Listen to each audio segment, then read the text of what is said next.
Hey everyone, welcome to a new episode of Wrestling with Memories. I'm your co-host, Fash, the $1,000,000 fan, the executive wrestling consultant, and I'm joined by my co-host, Wax, the brain, Hussein. How you doing, Wax? I'm doing good, Fash. How are you? I'm good, but I was expecting you to, I don't know, be in your finest robe, to be wearing that Rolex watch, to be styling and profiling, because today's the day we're going to talk about the biggest news of 1991. In the summer, a big bombshell was dropped, and a man who was seen as the equivalent of Hulk Hogan had left WCW and was on his way to the WWF. We've kept this separate because it's such a big event. Today we're going to talk about the Nature Boy, Mean Woo Gene, Ric Flair. Woo! That's it. Do your woos, get in the mood.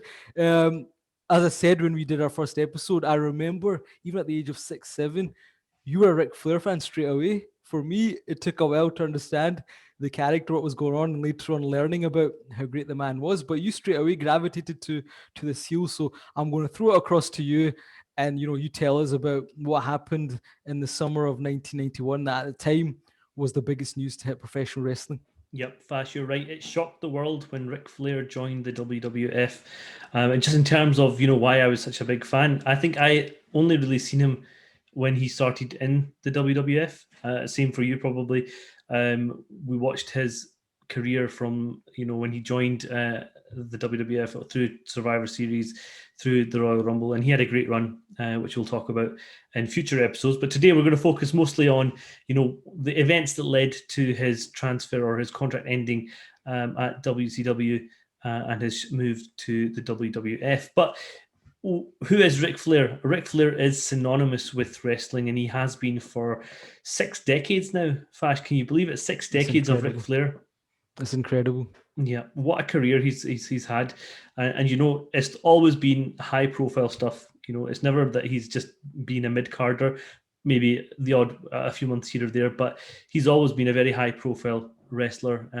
Whether it be in the NWA, Jim Crockett Promotions, WCW, WWF, he's always been at the forefront of wherever he has Yeah, been. and as you say, even when he was thrown into the mid card or not at the focus, and that happened quite a lot in WCW, he was always able to, through his performances, through his promos, through his overall demeanor, still, keep the spotlight on himself. And he wasn't always given the spotlight that he deserved, certainly in WCW near the end or after Hulk Hogan came in. But as you say, many argue that he's the greatest of all time. And obviously, as we discuss this and in the future, we'll debate that as well.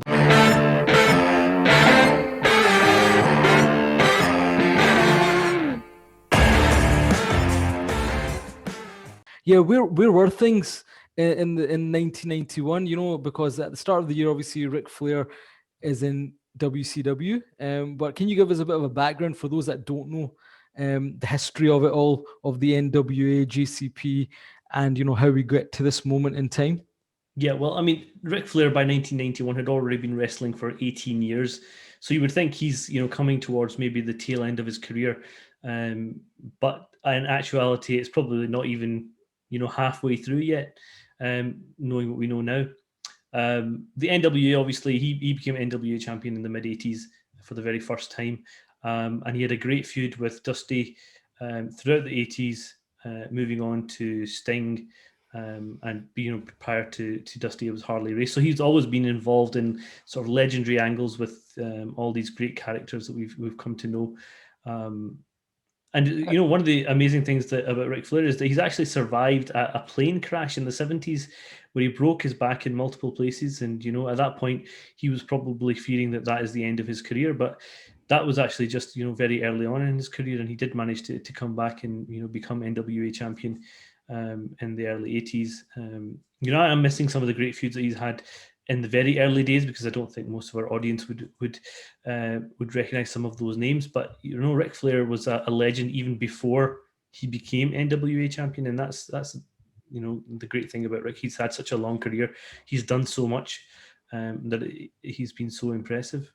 And I think, if I'm going to maybe move back a little bit and talk about this whole structure, because the reason that we didn't know of Ric Flair at the time, one, we were really young, but the second thing was in 1985, Vince McMahon essentially changed the game by making the WWF the national organization. Prior to that, it was a regional system. The old WWF was very much a New York territory, and you had all these other territories. And ultimately, the National Wrestling Alliance, as we call it, the NWA, was a set of territories. You had one champion that traveled all over the place. And Ric Flair was that man, essentially, that would go from territory to territory, take on the main guy there, by hook or crook, remain the NWA champion. But when this national expansion happened and Vince McMahon started to buy smaller organizations and essentially broke the rule book, what you had left was the South and the North. So down South was wrestling. What was the NWA? Focused on athletic competition, more realism to it. And what you had was Vince McMahon's spectacle of the larger than life characters. And you had this divide essentially in the US. And in terms of the NWA, what it ultimately became was Jim Crockett Promotions was the biggest part of the NWA, and essentially controlled things. And that's why, it was synonymous. The NWA was Jim Crockett Promotions. And against this kind of landslide of the WWF and Hulk Hogan, Ric Flair was the guy that was essentially keeping the NWA in business, generating the big houses, having feuds matches with various people, as you say, not just in the NWA territory, but you take on, say, a Kerry Von Erich, a Jerry Lawler in their areas of Memphis and Texas. So he was all over the place, and he was really keeping them in business. The Four Horsemen was the kind of big group, the guys around him, Ole Anderson, Arn Anderson, Tully Blanchard. And the NWA was doing good business in 85, 86, 87, 88. And then, in terms of WCW becoming something, Ted Turner, whose network Jim Crockett Promotions, the NWA, was appearing on, essentially bought Jim Crockett Promotions in November of 1988 because Jim Crockett had tried to compete with the WWF, was trying to go national. Financially, it pretty much nearly destroyed him. That allowed Ted Turner to come in. And by 1989, it's now WCW. But the key thing here is going to be, and I guess you're going to move into it, is the NWA and WCW are seen as one of the same, but they're separate entities now, essentially. And in January of 1991, actually, Ric Flair is crowned the WCW champion by WCW, with them thinking, well, it's one of the same things, but actually that's going to come and bite them later on. So I guess it was important to give people maybe a very quick history of where we are. Essentially, he is the representative of real pro wrestling. Hulk Hogan is the representative of sports entertainment as we were watching it. As I said, I'd seen Ric Flair, a figure of his, and that's all I really knew. But now things are about to cross over for the first time, and hardcore fans of that era, the kind of smart fans that we are today, we're going to salivate at this because it's the dream match of, the man who represents the NWA and the people that represent the WWF coming together. Yep, and it's a great point to make that there was so much upheaval in WCW around about the turn of the decade, late 80s and early 90s, that there was lots of people coming in and out at that point, and they were really trying to turn their business around into something that was more akin to the WWF. And leading that was Jim Herd. Now, Jim Herd is really an executive type that you would find in many companies, many businesses, but really not somebody that was suited to the wrestling world. He took a look across at WWF, seen what was really working for them at that time, and he really wanted to go heavy on the gimmicks, the characters, and move away a little bit from what made WCW, and that was the great wrestlers and the great wrestling that they had.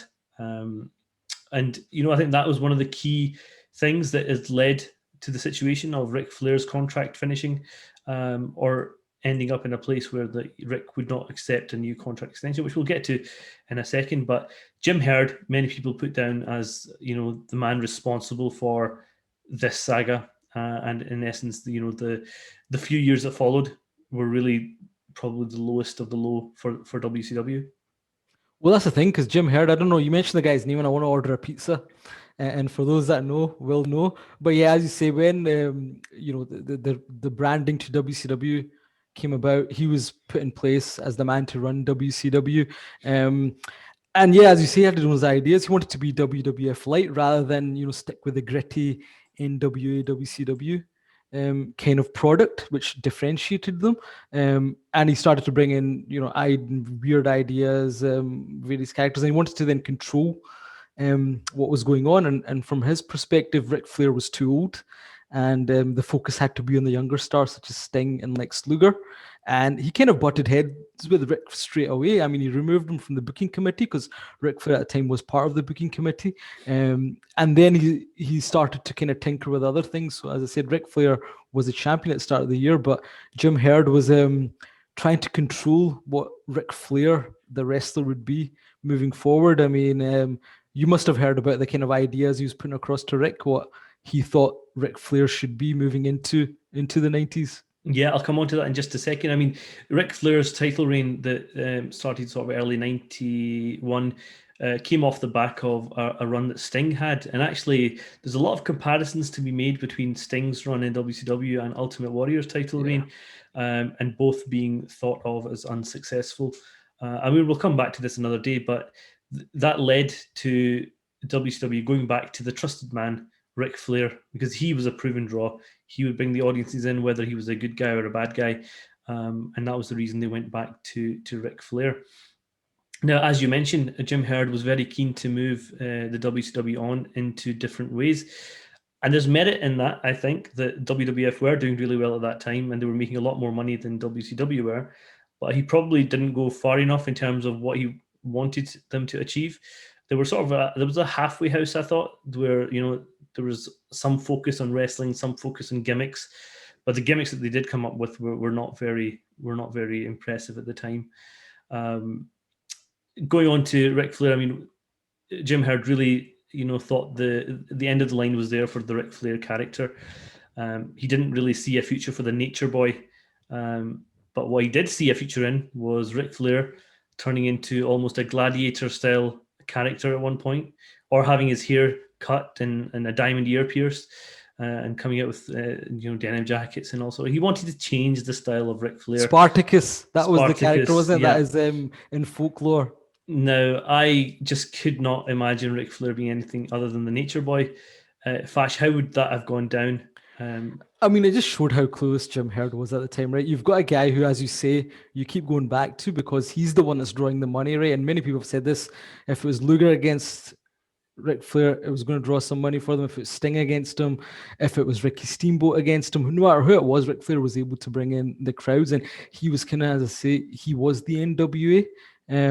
And for Jim Herd, it seemed personal, didn't it? When you go back and read about it and look into it, it seemed personal. So he wanted to kind of say, well, I'm the man who controls. And, call him Spartacus, coming out with a big shield, short hair. He just sounds ridiculous now. But I don't know, a few weeks back or a few months back, Conrad Thompson finally got the very old Jim Herd on his ad-free shows. I don't know if you saw any of this. No, I've seen the Jim Crockett ones. I've not. No, so he's had him. I mean, you can't even recognize Jim Herd. He looks so different, but he's essentially saying, "Oh, that story's not true." But he didn't really make a strong case of why it wasn't true, and he just said it was an idea that was thrown out. But the bottom line was, he was trying to mess around with Rick and his character and essentially phase him out.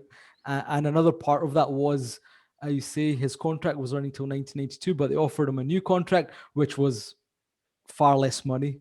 Yep. So, I mean, despite having Ric Flair as the champion and deciding Sting wasn't successful, Jim Herd's plan was still to revolve the WCW around Lex Luger and Sting, who were probably the two of the bigger stars after Ric Flair in the business. And not only them, but also Sid Vicious at the time, who had a lot of potential. Yeah, who we discussed in the last episode. Yeah. And Jim Herd wanted to knock down Ric Flair's contract from what was around about $750,000 for somebody in the early 90s. That's quite a good amount of money, down to around about 300,000 on average for the next couple of years.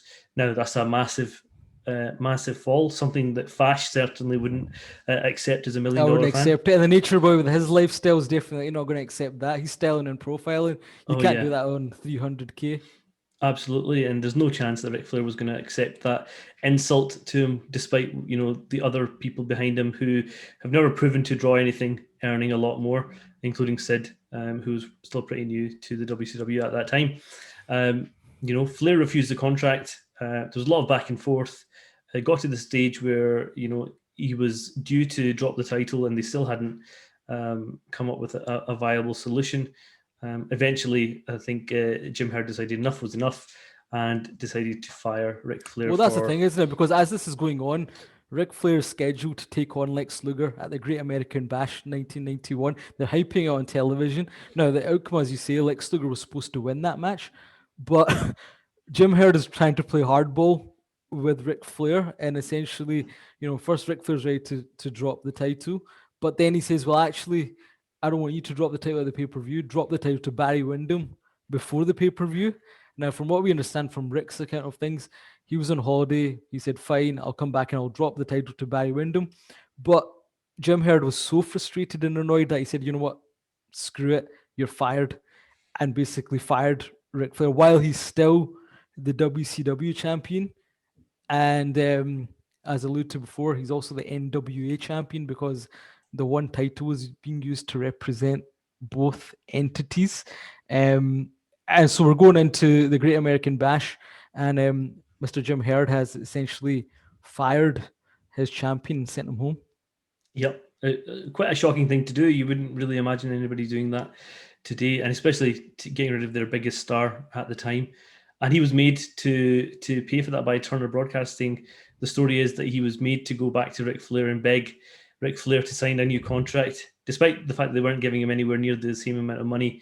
And by this point, Ric was fed up. He'd been insulted far too much, and he refused any further offers from WCW. And there's only one place that Ric Flair could possibly have went thereafter, and that was the WWF. And this is the thing, isn't it? This is the key bit here now, because I've been alluding to it a few times, but because WCW is now WCW, that didn't mean it was the NWA. So at this point, you fired Ric Flair, you've stripped him of the WCW title, and I actually saw this years later when Worldwide used to be on Sky Sports, and I've seen the episode where Jim Herd makes an announcement saying we couldn't come to an arrangement, stripping him of the title. He was a great champion, and then they go back to Paul Heyman and Jim Ross, who are shocked and they don't know what the main event's going to be. But the key thing here was, to the NWA, they said Ric Flair's still their champion, and Ric Flair was still in possession of the big gold belt. So Rick, knowing this, that he was still recognized and having another ace up his sleeve, picked up the phone to Vince McMahon and said, "I'm ready to come if you want me, and I've got the belt as well." But can you explain why he could keep possession of the belt? I mean, he's been fired. He should be returning it back to WCW, right? Yeah, well, every NWA champion has to pay a deposit of something like $25,000 to the organization in order to hold the belt. Now, Rick claims that he was never offered or paid back that money, and therefore he rightfully owns that belt. And that's something Jim Herd didn't know. Jim Herd didn't know this. I mean, Jim Herd was clueless, as a wrestling person. Maybe he was a good businessman, but he wasn't a wrestling person, so he wouldn't have known anything about who owned the belt. Let's be honest, he was not interested at all in that sort of detail. And can you imagine now Vince? And this led to the fact that Vince would never let this happen to any of his talent, and that led to the Montreal Screwjob, which we all know about and we'll cover. It was certainly a factor. I mean, many people do speculate the fact that what happened in Montreal and before that, Medusa winning the women's championship on Nitro, this was the kind of first element of it. But you see, at this point, the NWA is saying Ric Flair's still our champ. WCW have basically said, fine, we're gonna, and then they announced that Barry Windham is going to take on Lex Luger now in a cage match for the championship. But Rick makes this call to Vince McMahon, and Vince McMahon hears this and is like, this is too good an opportunity not to take. And we're talking about this happened. I mean, he's sent home fired on the 1st of July. So he makes the call. He's still under contract. He's still under his old contract. He's going to be terminated fully. It's not legally done yet. But even the NWA don't know he's made this call because they're happy to recognize him. But what happens next is something that even they couldn't have factored and is going to basically sour them on the Nature Boy as well. Yep. So, Fash, what happens to the WCW Big Gold Belt? It suddenly appears on WWF TV. Well, that's the thing, because what Rick did was, when he mentioned that he had the belt as well, Vince is excited, and then Rick actually sends the WWF the title there because he can't appear on the television yet. He's not even signed a contract with them. It's a conversation, but he sends the belt to them. And Vince, being the ultimate opportunist, decides to do something with this. So, on an episode of Wrestling Challenge, at the end of it, you've got Gorilla Monsoon, Jim Neidhart, your old favorite, and Bobby Heenan running down the lineup for next week. But then suddenly, Heenan's holding the big gold belt, and there's a bit of surprise, and he goes, "This is the real world champion's title," and Gorilla Monsoon essentially says, "That's not Hogan's belt." At which point, Bobby Heenan starts comparing that title to the WWF title, ice cream to horse manure, and then he says the person who holds this title is like comparing ice cream to horse manure, and he goes, "If you want to, you can compare Hulk Hogan to," and there's a bit of a pause, "to Ric Flair." And then the way Gorilla Monsoon and Jim Neidhart sell this is amazing. They look at each other in shock, and that's the end of the episode. And this was historic because another championship was appearing on WWF television. Up to this point, since Vince McMahon took over the WWF, they'd never acknowledged another organization, never mind a championship. So to have the big gold belt on WWF television and announcing the name Ric Flair, I mean, that, as I said, at that point just sent shockwaves through the industry. And it's a really unique way to do things because they'd not even signed a contract, as I said, yet. So they were really betting on this is going to happen. But ultimately, it was a slap to the NWA and WCW, and Vince would have been loving it. And then they shot a few other segments with kind of back behind the scenes or kind of, promos with Bobby Heenan holding the title and talking about, the real world champion potentially coming to WWF to take on, or essentially getting Hulk Hogan's face, who he had been challenging for years. So you can just imagine at the time, if we were watching that, if we were 5 years further down and we'd seen something like that, you'd be popping like crazy. Very similar to when Scott Hall showed up on Nitro, and people were confused. I mean, this was the big moment because finally now the man who represented professional wrestling was coming to the sports entertainment world. Yep, and it was a big risk by Vince at the time. As you say, there was no actual contract signed, and despite them having the belt, there was no guarantee that Ric Flair, was eventually going to turn up. Obviously, there was a high chance of it happening, and we know Vince over the years has become safer and safer and more risk averse. But back then, this was a guy who'd taken over the industry. He was making loads of money. He was on TV everywhere. Yeah, he just wanted to stick it to him because he'd, like I said, run roughshod over the industry. He's got this chance of a lifetime because, as you say, Ric Flair has ownership of this title. He's paid his $25,000 bond for the title. Interest accumulated. They owed him 38 grand to get it back. Because of confusion around all this, he's able to, have the title on WWF television.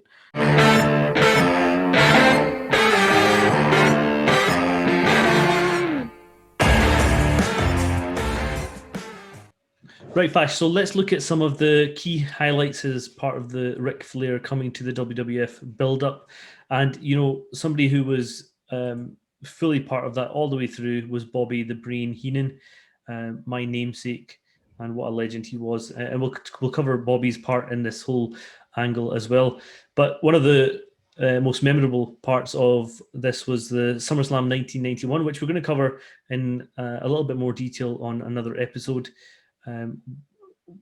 Bobby the Brain Heenan had the big gold belt, took it round to the back, the locker room area, to Hogan's door.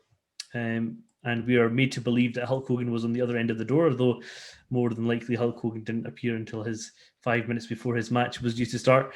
But anyway, Bobby the Brain Heenan has the big gold belt, and he's challenging Hogan to a match, and calling Hogan a coward and all sorts of things as part of this process to try and goad Hogan into accepting a match with Ric Flair when he appears on WWF TV. It was a great moment as part of the show. Eventually, whoever's at the other end of the door, slams the door on Bobby's face. It was Hogan. What are you trying to say? Hogan's not behind the door? How dare you? Come on, Hogan would have to be paid $500,000 just to open the door. Never mind stand there and listen to Bobby the Brain Heenan. But it was a very and he had it, as you said. Heenan had the Real World Championship, just like I've got it, just like I turned up to the World Podcasting Federation and he waved it in the face of whoever was behind the door, but the reaction wasn't what he was hoping for. No, he got embarrassed then.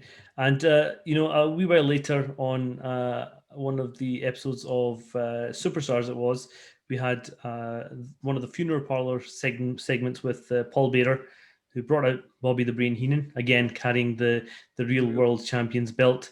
It's actually amazing that we've got such a great close-up of the belt, which we probably hadn't seen that well before, even on WCW television, because it was basically right in everybody's faces, the belt at all times. And I was trying to see whether there was any markings on there to identify maybe the WCW or NWA, but there wasn't. They did remove the plate, hadn't they? But they had it in full vision. And it looked impressive. The big gold belt is such an iconic title. It just looked brilliant as well. Yeah, so it wasn't this kind of two-piece, kind of cheap-looking title. It looked the part. I don't know what your thoughts are on belts, but for me, it's probably between that and the Winged Eagle belt. The Winged Eagle, yeah. For me, that was I remember. So the Winged Eagle's favorite with this, the original Intercontinental title, or the one that became famous in the 80s, 90s, and then Stone Cold when he was given the new WWF title after WrestleMania 14 as well. But those are the titles that, I think I would say were my favorites as well. Yeah, back to the funeral parlor.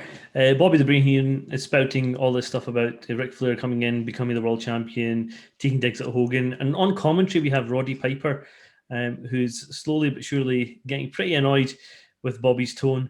Decides to get up from the desk, something they didn't do when Ultimate Warrior was being trapped for air in the coffin. But anyway, he gets up onto the parlor and, really annoyed with Bobby, takes the belt off him and spits on it. Something that you would probably have all the NWA legends, rolling in the graves, having seen that. And he challenges Ric Flair to obviously a match when he comes in. We know that Rick and Piper will have a bit of a feud when Rick appears, as sort of a settling in period for Flair. But again, another memorable moment. Well, this is what was great here was obviously behind the scenes. We didn't know this. And Ric Flair and Roddy Piper are great friends, and they'd done a lot of stuff in the NWA. But what was great for me here is when you go back and watch this, he spits at the big gold belt. But just some 5 years later, him and Hulk Hogan are fighting for the same big gold belt, and it means everything. And it's just funny how, the WWF commentators are basically, ripping into this belt and saying, it's fake and it's this and it's that, and you need to wash your hands after you touch it. Roddy Piper spitting on it. And then just some years later, when, they're all in WCW, it's the greatest thing ever. So that was quite ironic when you watch it now. But yeah, that was the big thing. And, it was Bobby Heenan being put in his place. And then you're once again left wondering, is Ric Flair going to show up? And how are they going to continue this? Because now it's not just Hulk Hogan in the picture. You've got Roddy Piper in the picture as well. So what's going to happen next?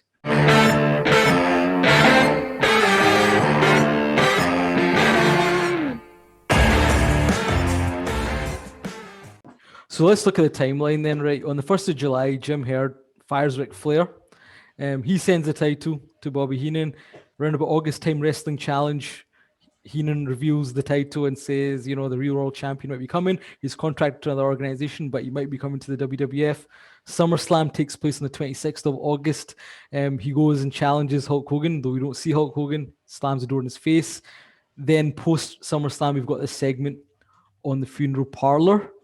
And then finally, the contract's been signed and the moment comes. It's the 9th of September, and it's quite a pivotal day in this whole saga. Yep, Fash. So we kick off prime time, WWF prime time with Bobby the Brain Heenan walking in through the back with all the TV studios. He's carrying the big gold belt as usual. He's coming in. He's making a big noise to say to everybody better be on their toes. Ric Flair, the real world champion, is appearing tonight. He doesn't want anything to go wrong. Having to go at all these people working in the back. Bobby the Brain Heenan at his finest in this episode.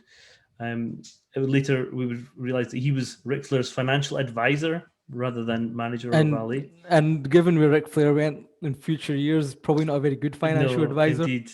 And obviously later, Mr. Perfect would be added as an executive consultant and form one of the best trios that I've seen on TV ever. But we'll cover that later. The show kicks off with Bobby the Brain Heenan getting ready for Rick's appearance. He's having words with Sean Mooney and Alfred Hayes, who are the fellow presenters, just letting the audience know that they're in for a treat. as the real world champion And he is going to wants a make an red carpet, appearance. doesn't it? And just to go back, this iteration of primetime wrestling, which was a precursor to Monday Night Raw, it was studio based and audience based. So I don't know if you know some of these audience members are plants. They felt like it, or some people I think were legit. But so he's kind of having a back and forth. The audience is booing at this. Sean Mooney and Lord Alfred Hayes don't know what to make of it.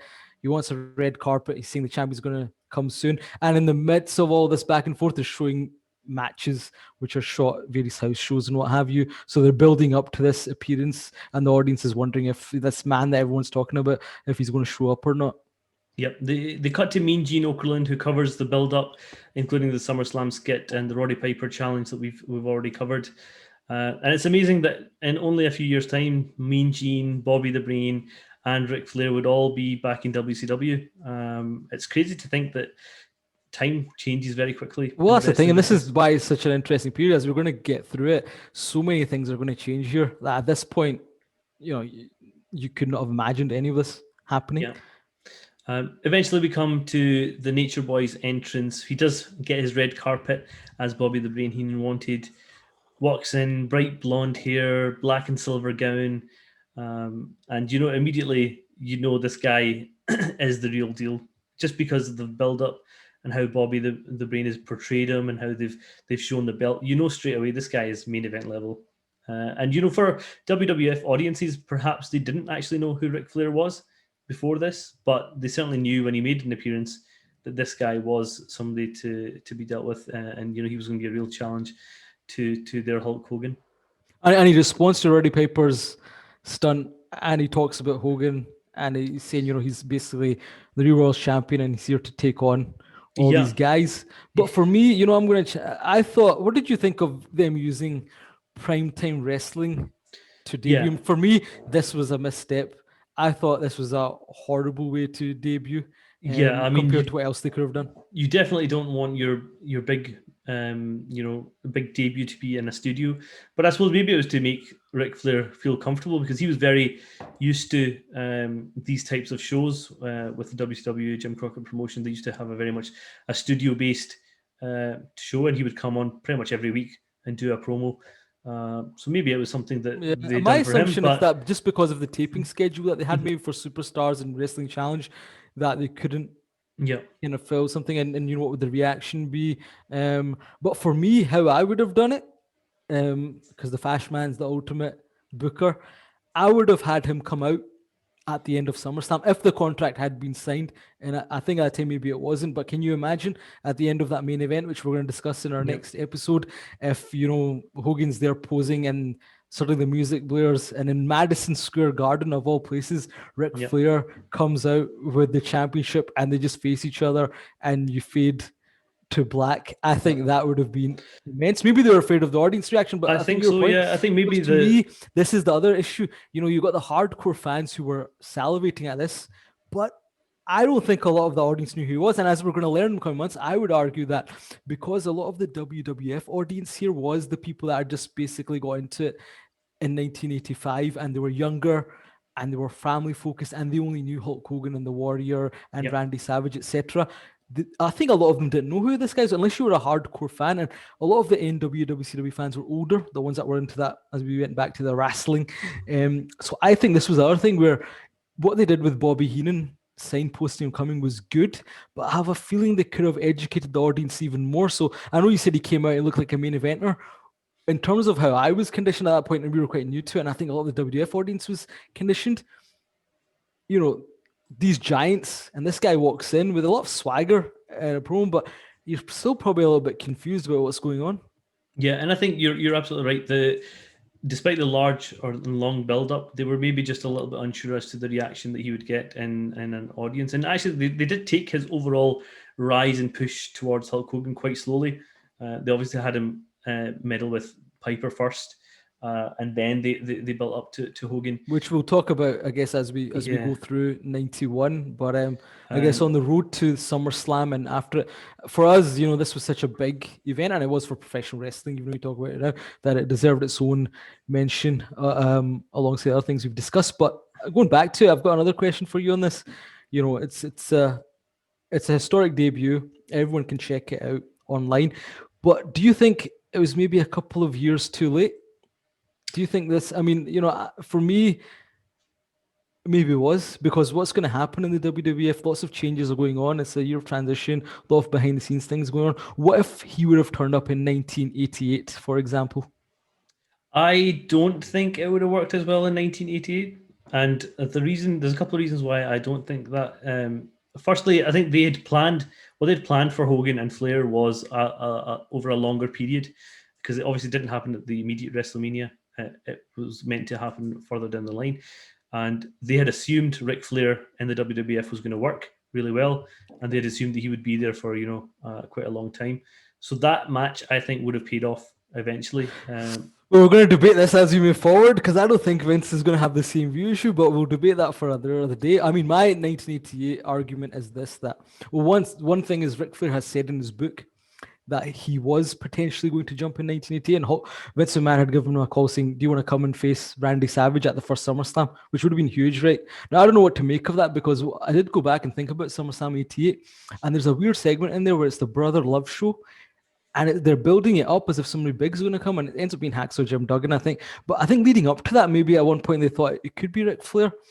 And I just feel at that point, if Flair would have came in 1988, just off the Horseman stuff, and NWA is still pretty hot, and at that point, maybe more hardcore fans are watching the products, having a build up to that, WrestleMania 5 then of Flair and Hogan could have been huge. I know Savage was the champion then, so you would have had to do something, and you miss out on Savage Hogan, but I just feel that could have been something. And then the other thing, there's a gimmick there of Wax that I think would, in the world of gimmicks, and Vince McMahon likes to give everyone a gimmick. Can you imagine the $1 million man, Ric Flair? I mean, that gimmick was made for him. The Nature Boy is the Nature Boy, and I would never. Ever. But he's not the Nature Boy in the beginning, is he? If you notice now, he's not going to be referred to as a Nature Boy. He's going to be referred to as Ric Flair. He still wears. I know, but his character has never changed from But is he not the real $1 million man? All the way through. Isn't he the guy who has the Rolex watches?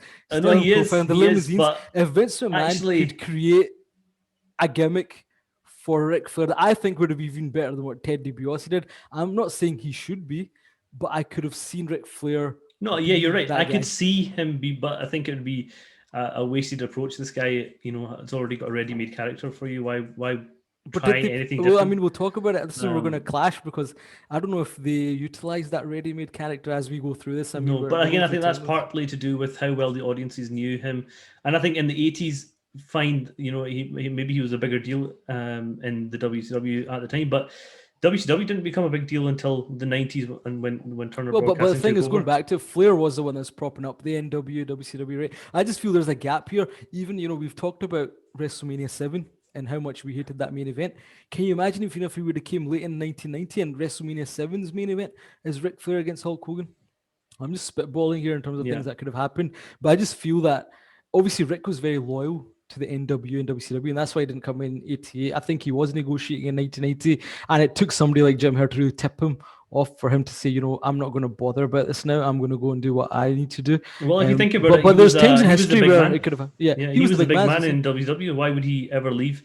And it was only when he was really forced out that he decided. And then you're getting this. So he's turned up, and we're thinking, they're building towards this. I said, for us, it was still a bit confusing at the time, but for those that were in the know, the direction can only be, the destination can only be Ric Flair against Hulk Hogan. But as we go through the timeline, we'll understand that there's going to be more twists and tails, and maybe what people are expecting on the 9th of September when Ric Flair turned up on Primetime Wrestling isn't actually going to be the destination. But there's certainly going to be some interesting things happening. And as we said, for me, this was the big news of 1991. Certainly when we go back and look at it, at the time we didn't totally get it because, as we mentioned in the last episode, Sid Justice was being pushed as the big guy, and you thought, okay, this guy is going to be something. But suddenly Vince is presented with Ric Flair as well being available, and that just for him would have been such a big thing. He's finally got Rick, and he's got the likes of the Legion of Doom. He's got Sid. He's essentially taken who he wants from the competition when he wants to. Absolutely. So, Fash, it was great fun to relive this period of Ric Flair's entrance in the WWF, and I can't wait to cover, his next year or so in the WWF. I thought it was a great year that he had. Obviously, we'll cover Survivor Series. Well, that's the thing, because As you say, we're going to talk about SummerSlam, which we said high level, and then we move to Survivor Series, and which obviously Rick's going to be a big part of. But I just want to say one final thing, which we didn't mention, but I find quite funny. So we've talked about what happened with the WWF and Ric Flair taking the title, but WCW needed a championship for their big match between Lex Luger and Barry Windham. And because it was essentially on the doorstep, the match was happening. Do you know what they did as a stopgap? They asked for a belt from someone, didn't they? Dusty Rhodes gave them one of his old Yep. Florida Championship belts. They basically plastered WCW on it, and that was the title that was given to Lex Luger. The interesting thing, folks, was that during that Great American Bash pay-per-view, and actually weeks and months after, the audience was still chanting, "We want Flair." So this was the worst, at that point, misstep from WCW, and actually Jim Herd wouldn't last much longer either. So yeah, as you say, it's been great kind of reminiscing about this. As I say, at the time, we didn't understand it fully, but a big historic event had taken place. How the WWF would handle it from this point of view, and from here, well, we'll discuss that in future episodes alongside everything else that happened during these crazy years. Yep. So thanks for listening. Thanks for watching. Watch out for the next episode where we're going to cover SummerSlam 1991 and the build-up to Survivor Series and Survivor Series itself. And give me a woo before you end the show, Wax. Come on, you're the... Woo! Hey, Fash! You challenged the wrong man! To be the man, you gotta beat the man! You gotta beat the Rolex wearing, kiss stealing, wheelin, dealin, limousine riding, jet flying son of a gun! You gotta beat me! Wax, the brain, Hussein!